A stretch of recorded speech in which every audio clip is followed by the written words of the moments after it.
आपने महसूस किया होगा कि जो लोग अच्छे कर्म करते हैं वो परेशान रहते हैं, वहीं जो बुरे कर्म करते हैं वो हमेशा खुश रहते हैं। अच्छे कर्म करने वाले परेशान होते हैं कि आखिर उन्हें इतनी परीक्षा क्यों देनी पड़ती है। सादर प्रणाम मित्रों, हमारे चैनल में आपका स्वागत है। मैं हूं आपका मित्र कमल किशोर। तो मित्रों, आज हम इस वीडियो में जानेंगे कि अच्छे कर्म करने वाले हमेशा परेशान क्यों रहते हैं। गीता सार के अनुसार जो अधर्म की राह में है वो खुश है और जिंदगी का लुत्फ उठा रहे हैं।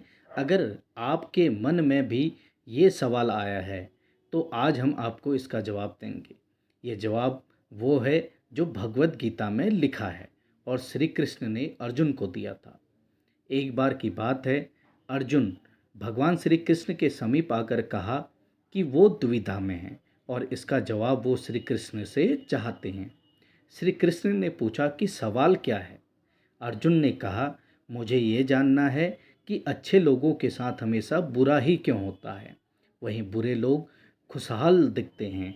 अर्जुन के मुंह से ऐसी बातें सुनकर श्री कृष्ण मुस्कुराए और कहा, मनुष्य जैसा सोचता है और महसूस करता है वैसा ही कुछ नहीं होता है, बल्कि अज्ञानता की वजह से वो सच्चाई नहीं समझ पाता है।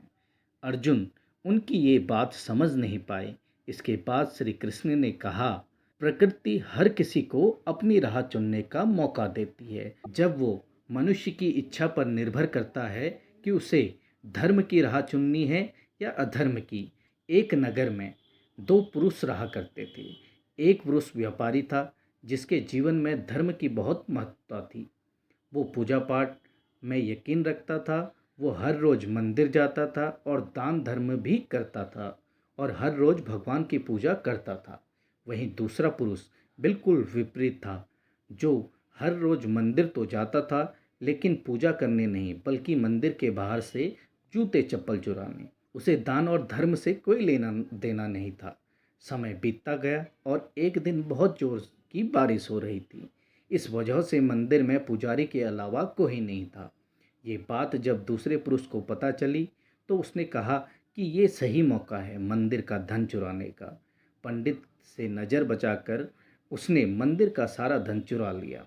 उसी समय धर्म कर्म में विश्वास रखने वाला व्यक्ति भी मंदिर पहुंचा। दुर्भाग्य से मंदिर के पुजारी ने उसे ही चोर समझ लिया और चिल्लाने लगा। वहाँ लोग एकत्र हुए और उसे बहुत मारा। किसी तरह वो बचते बचाते वहाँ से निकला तो दुर्भाग्य ने उसका साथ वहाँ भी नहीं छोड़ा। मंदिर के बाहर वो एक गाड़ी से टकरा गया और घायल हो गया। फिर वो व्यापारी लंगड़ाते हुए घर जाने लगा तो रास्ते में उसकी मुलाकात उस पुरुष से हुई जिसने मंदिर से धन चुराया था। उसने कहा, आज तो मेरी किस्मत चमक गई, एक साथ इतना सारा धन मिल गया।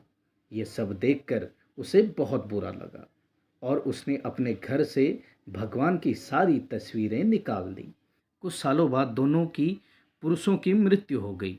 मरने के बाद जब दोनों यमराज की सभा में पहुंचे और भले पुरुष ने दूसरे पुरुष व्यक्ति को देखा तो उसे बहुत गुस्सा आया। उसने क्रोधित होकर यमराज से पूछ लिया, मैं तो हमेशा अच्छे कर्म करता था, दान में विश्वास रखता था, उसके बदले जीवन भर मुझे अपमान और दर्द ही मिला, और इस व्यक्ति को नोटों से भरी पोटली। आखिर ऐसा भेदभाव क्यों? इस पर यमराज ने कहा, पुत्र, तुम गलत समझ रहे हो। जिस दिन तुम्हारी गाड़ी से टक्कर हुई थी वो दिन तुम्हारे जीवन का आखिरी दिन था, परंतु तुम्हारे अच्छे कर्मों की वजह से तुम्हारी मौत सिर्फ एक छोटी सी चोट में बदल गई। तुम इस दुष्ट व्यक्ति के बारे में जानना चाहते हो। दरअसल इसके भाग्य में राजयोग था, मगर इसके कुकर्मों और अधर्म की वजह से वो सिर्फ एक छोटी सी धन की पोटली में बदल गया। कथा सुनाने के बाद श्री कृष्ण अर्जुन से कहते हैं, पार्थ, क्या अब तुम्हें तुम्हारे सवाल का जवाब मिल गया? ऐसा सोचना कि भगवान तुम्हारे कर्मों को नज़रअंदाज कर रहे हैं, ये बिल्कुल भी सत्य नहीं है। भगवान हमें कब क्या किस रूप में दे दे मनुष्य को समझ में नहीं आता, मगर आप अच्छे कर्म करते हो, भगवान की कृपा हमेशा आप पर बनी रहती है। इसलिए अपने कर्मों को बदलना नहीं चाहिए, क्योंकि उसका फल हमें इसी जीवन में मिलता है। इसलिए मनुष्य का फर्ज है कि वो हमेशा अच्छे कर्म करते रहें, क्योंकि श्री कृष्ण ने गीता में भी बताया है कि किसी के द्वारा किया गया कर्म बेकार नहीं जाता, चाहे वो अच्छा हो या बुरा हो। धन्यवाद।